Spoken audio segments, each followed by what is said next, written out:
Welcome to the Serial Killer Podcast, the podcast dedicated to serial killers, who they were, what they did, and how. I am your Norwegian host, Thomas Viborg Thun. A fair warning. This episode contains graphic descriptions of sexual violence and serial murder. If you do not wish to hear such content, consider yourself warned. Tonight, I wish to take you on a cross-country journey. We travel from the hot Mexican sun and teeming streets of Mexico City, and travel north, across the border to the United States of America. There, we put our thumb out and hitchhike, taking on the endless road, leading off towards the horizon, into the dark night. I am, dear listener, constantly trying to improve the content I deliver to you. Every week, I bring to you fresh new serial killer exposés. But on Patreon, I publish the juicy bonus content only my dedicated patrons have access to. Very soon, I will add a new episode dedicated to a fascinating topic from the underbelly of human civilization: torture. I am considering making this a series, with each bonus episode featuring one or two methods of torture used at some point in history. Already, the TSK $10 Plus Club have access to 4 exclusive episodes with a wide variety of topics. An exposé into the Norwegian black metal artist, murderer, and Satanist Varg Vikernes. A detailed look into the history of the death penalty around the world. A video movie review of the excellent film Extremely Wicked, Shockingly Evil and Vile. And an American radio station interviewing your humble host.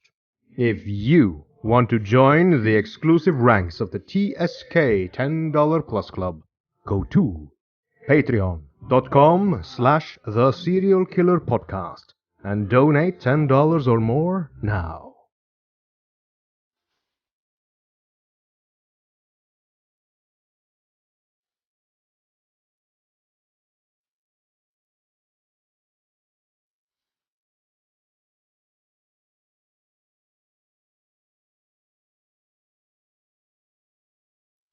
America has approximately 3.5 million truck drivers at any time, driving along the 68,872 kilometers long national system of interstate and defense highways. The majority, 66.7%, of those truck drivers are white, working-class men, and only 4.1% are women drivers. It's a demanding occupation, with long hours spent on mostly monotonous roads in solitude. Many of the truckers have families that they support back home, and many are single young men just starting out in their careers. Being such a large portion of America's workforce, there are many legends and myths surrounding truckers, and there have been thousands of books and films made with the trucker on the road as the central theme. Often, truckers are depicted as ominous beings, sitting inside large steel beasts, looking for prey. Naturally, the vast majority of truckers are honest, hard-working people who would never hurt anyone. But, as the saying goes, where there is smoke, there must be a flame. The flame in question in tonight's episode is indeed a trucker. He roamed America's highways and picked up prey along the way. His victims were both men and women, and the women he picked up endured torture, rape, and murder. No one knows with certainty how many people lost their lives to the truck stop killer, but at least 4 met their fate at the hands of Robert Ben Rhoades. Rhoades was not the first, nor was he the last, serial killer who used the open highway as his hunting ground. Many serial killers, and many are still on the loose, prey upon hitchhikers and so-called lot lizards. Rhoades is, in this regard, just one more killer on the road. But he is, for some reason, more infamous than most mobile killers. I think the main reason for this is one photograph. The photograph shows an attractive young girl of about 45 kilos with short cropped dark hair. She has on a black dress and black high-heeled shoes. Her face shows an expression of pure fear, and she holds her hands out in front of her in a defensive position. The location of the photograph is a deserted and ruined barn, and it is apparently broad daylight. The photo is easily available online and is usually listed high up on top 10 lists of disturbing photographs of true crime. The girl in the photo was Regina Walters, and she was only 14 years old when Robert Ben Rhoades kidnapped her and her 18-year-old boyfriend, Ricky Lee Jones. In February 1990, Regina and Ricky ran away from home by way of hitchhiking. They were in love. The kind of all-consuming, passionate, and crazy kind of love that teenagers experience and that unfortunately often result in poor judgment. No one knows, unfortunately, where Rhoades picked up Regina and Ricky precisely. All that is known is that they were picked up in Texas, and the body of Regina was found in September 1990 all the way up in Illinois. Ricky's body was found near El Paso, Texas. The location of Ricky's body suggests that he had been killed shortly after the couple was picked up. Ricky had not been sexually assaulted, and Rhoades probably killed him just to remove a threat to his plans for Regina. Rhoades kept Regina for at least 2 weeks.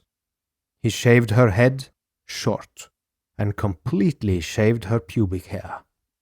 He tortured her extensively by piercing her flesh, often her vagina and breasts, with fishing hooks, and of course raped her over and over and over again. When he became bored with her, he killed her with a garrote made of baling wire. The garrote was a piece of wire strung around her neck, tied together at the back of her neck with a piece of wood.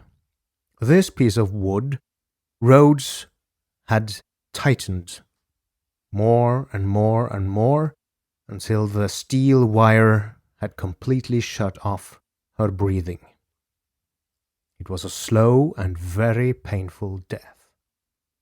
The barn in the photograph of a terrified Regina was located near Interstate 70 in Bond County, just east of St. Louis, Illinois. We know this because Regina's decomposed body was found in it. But killing Regina was not enough for Rhoades. 6 weeks after abducting her, he called her father and told him how he had cut his daughter's hair and left her in a loft in a barn. Regina's father asked if Regina was alive, but Rhoades just hung up the phone. Later, he phoned Regina's mother and suggested she meet him at a specified location. She did, but he never showed. After that, he called both parents a few more times, taunting them with vague details, leading them on, prolonging their suffering. The photo of Regina easily available online is not the only one the authorities found among Rhoades' possessions. He had many photographs, and Regina was featured on many of them, often completely nude and tied up. Understandably, the FBI has never released these photos to the public, but there are a few cropped versions of them available online. These censored photos show many different locations, none of which, except the barn, has ever been identified by the authorities. Rhoades, being an interstate truck driver, had the entire continental USA as his place of work. Back in the late 1980s and early 1990s, there were no computerized tracking tools for trucking companies as there is today, and it is impossible to completely track his movements. Rhoades' truck had a spacious sleeping compartment, and it's there he tied up his many victims and inflicted heinous torture over long periods of time. What is rather unique about Rhoades is that there are several survivors among his victims that in various ways managed to escape before he decided to kill them. And so it was, in the summer of 1985, somewhere near Martinsburg, Pennsylvania, the body of a young woman was pulled from a truck stop dumpster. It was like from out of a movie. The rain was pouring down and blurred the scene in a sheet of water flowing over the windshield.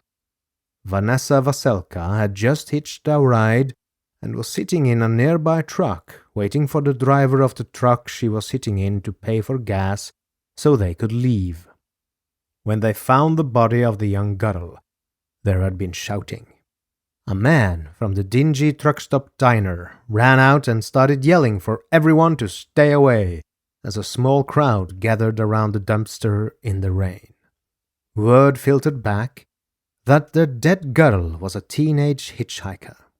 The girl could easily have been Vanessa. She too was an attractive young teenage girl, and she too was hitchhiking. The truck driver walked quickly back towards the truck where Vanessa sat, his body a dark mass, moving in the shifting rain across the wet asphalt.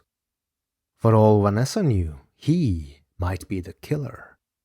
But she was cold and tired and wanted to get away, so she stayed inside the warm cab of the truck.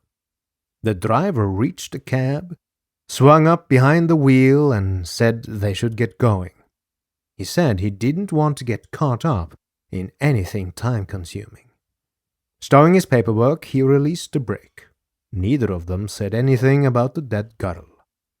As they pulled away, the police were stringing crime tape around the dumpster, just as another state trooper rolled into the lot. That ride turned out to be fine for Vanessa. They drove up to Ohio drinking Diet Coke and listening to Bruce Springsteen. The boss had just released his enormously successful album Born in the USA and was probably playing inside trucks all over the country. Perhaps they listened to Working on the Highway, a snippet of which you, dear listener, heard in the beginning of this episode, as they pulled over to buy lunch. The trucker bought her lunch and didn't even try to have sex with the young woman. In her eyes, this made him seem like a regular saint compared to many other truckers she had ridden with. Several days later, though, heading south on I-95 through the Carolinas, she got picked up by another trucker who was in no way a gentleman. Today, Vanessa doesn't remember too much about him. He was taller and leaner than most truckers and didn't wear jeans or t-shirts. He wore a cotton button-down with the sleeves rolled neatly up over his biceps, and he had the cleanest cab she had ever seen. To Vanessa, a clean truck and healthy body signaled a straight-edge kind of guy, and thus she thought he might be okay to ride with. Once out on the road, though, he changed. He stopped responding to Vanessa's conversational questions. His bearing shifted. He grew taller in his seat, and his face muscles relaxed into something both arrogant and blank. Then he started talking about the dead girl in the dumpster and asked her if she had ever heard of the Laughing Death Society. "We'll laugh at death," he told her. Before we continue with the show, here is a brief message from my sponsor. On Wednesdays from the network that brought you Riverdale, the CW brings you the haunting new series, Nancy Drew. Nancy Drew. Many of us remember the stories of the young detective girl. Well, the girl is now a young woman, and her adventures are all grown up. Some mysteries never die. Even so, everyone loves a mystery. Nancy Drew lives for them. So, she'll do whatever it takes to get to the truth, even if it puts her in the frame for murder. Nancy gets caught up in a murder mystery that has no earthly explanation. Join Nancy as she is witness to the gruesome murder of a socialite in very odd circumstances. It's hard to keep a secret buried. Nancy Drew. The thrilling series premiere Wednesday after the season premiere of Riverdale, only on the CW, or stream next day on the free CW app. A few minutes later, Rhoades pulled the truck onto the shoulder of the road by some woods, took out a gleaming, mean-looking hunting knife and told Vanessa to get into the back of the cab. She began talking, saying the same things over and over. She said she knew he didn't want to do it. She said it was his choice. She said she wouldn't go to the cops if nothing happened to her, but it was his choice. Until he looked at her, and she went still. There was to be no more talking. Vanessa knew that it was all over. She started to mentally prepare to be raped, and possibly worse. Then, for some unknown reason, he said one word. Run. Vanessa knew immediately not to dawdle, and without looking back, she leapt from the truck, ran into the shadowy woods and hid. There she hunkered down and stayed there until she saw the truck pull onto the road again. It was twilight by then, the sun having set and the shadows grew around her. Still in a state of shock, she walked back out to the same road, started hitching south. She kept her promise to the lean trucker with the clean cab. She never went to the police and didn't tell anyone for years what had happened to her. Many years later, Vanessa realized the lean trucker of her youth had been none other than Robert Ben Rhoades. She remembered how the glasses were the same, the curve of the cheekbone, and something about the expression, particularly the set of the mouth. It had the same neutral arrogance. What is known about Robert Ben Rhoades in the 1980s is murky. He was involved in the BDSM and swinger scene in his hometown of Houston. Interestingly enough, just 10 years earlier or thereabouts, Houston had been the hunting ground of another serial killer, Dean Corll, whom I have covered recently on this podcast. It is highly doubtful Dean and Robert knew each other at the time, and Corll was only interested in young boys, while Robert had never expressed sexual interest in males. Robert was also a married family man. Dean was not. When he was caught, he said that he had been, quote-unquote, doing this for 15 years, which would put the onset of Rhoades' murders back into the 1970s. His trucking logs place him in the area of 50 unsolved murders in the 3 years prior to his arrest alone. While not all 50 cases have been tied to Rhoades, at least not yet, and Rhoades himself has admitted to only 3 murders, the FBI has strong reason to believe that at his peak he was killing as many as 1 to 3 women per month. In January of 1990, Robert Ben Rhoades ate at a truck stop diner in San Bernardino, California. His mind was not on his meal. He had other appetites that gnawed at him and demanded satisfaction. As with so many other truck stops, young women hang around asking for rides. Some of them were genuinely poor women looking for rides to specific locations, but most of them were prostitutes. Among truckers, they were all known as lot lizards. One of them was a pretty young girl of 18 named Shauna Holtz. She asked Rhoades for a ride, and he happily accepted. When they were on the road again, she soon fell asleep, completely unaware of the extreme danger she was in. She awoke when Rhoades pulled in to the side of a deserted highway. Frightened, she tried to get out of the cab, but he slapped her hard across the face and pushed his pistol into her ribs. He then forced her, at gunpoint, into the sleeper compartment where he handcuffed her to chains which hung from a ceiling bar. He also cuffed her ankles and adjusted her until she was spread-eagled on the bed. As if working on autopilot, he then ripped the terrified girl's blouse off before forcing a horse's bit into her mouth and buckling it around her head. Now, he had utter dominance over her, just the way he liked it. For several weeks, he kept her chained up, usually completely naked.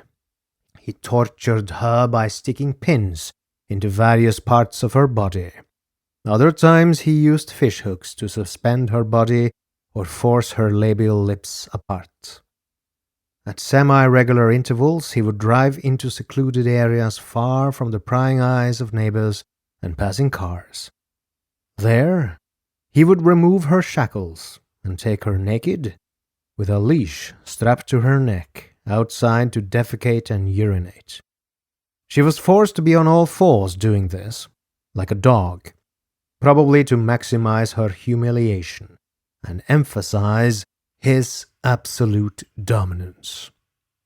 Once finished, he would chain her to the side of the truck in a standing position facing the truck. Then, he would use a leather-tongued whip to flog her naked body bloody, before again chaining her up inside the sleeping compartment. As with other sadists, Rhoades couldn't achieve orgasm or an erection unless he inflicted pain, suffering, and humiliation upon women. Once he had ejaculated, he would leave the girl alone for a few hours, perhaps giving her some scraps of his remaining fast food to eat. But it didn't last long until his urges for violence resurfaced. Just after the teenage girl had fallen asleep, he would wake her up and violently rape her, telling her how worthless she was while doing so. Then, he would force an oversized dildo into her vagina and into her anus, becoming aroused by her shrieks of extreme pain, horror, and despair. After almost a month, on the 1st of February, Rhoades took Shauna back to his apartments, where he allowed her to have a bath and fed her. Then, he anally raped her and took her back to his truck and drove to a Houston brewery for a work assignment. The public story is that she got away because Rhoades forgot to chain her in. But the fact is, according to Shauna herself, is that she'd not been shackled when she escaped. Rhoades had told her to, quote-unquote, sit there and be a good girl. But Holtz, 18 years old, had been on the street since she was 12. By her own account, she had been raped at least 20 times and had already had a baby. She knew how to survive. Whatever the man thought he had broken in her had already been broken and healed back stronger. She didn't do what he expected. She ran. She brought the police right back to Rose's truck, but then balked at pressing charges, so they had to let him go. The story was that she was simply too scared at the time. But the final lines of Holtz's police statement read, and I quote, "I don't see any good in filing charges. It's just going to be my word against his. If there was any evidence, I would file charges and sue him." End quote. Unfortunately, the police doesn't seem to have pressed the matter, and she left the police station. Her abductor and violator free to hunt again. Robert Ben Rhoades is an enigmatic figure. He is still alive, but finding information about his youth, his normal married life, and general background is difficult. Rhoades didn't live a double life as much as a shadowed one. There is a picture of him in leather and chains that floats around on the internet. It's actually from a Halloween party in Houston, where he went as a quote-unquote slave led on by a chain by his wife, who was dressed as a dominatrix. His wife, Deborah Davis, and Rhoades met in the early 80s at a Houston bar called Chip Kickers. Rhoades was dressed that night as an airline pilot, and it was months before Davis found out he wasn't one. The remarkable thing is that when she did, she didn't dump him. Rhoades was cunning and highly charismatic.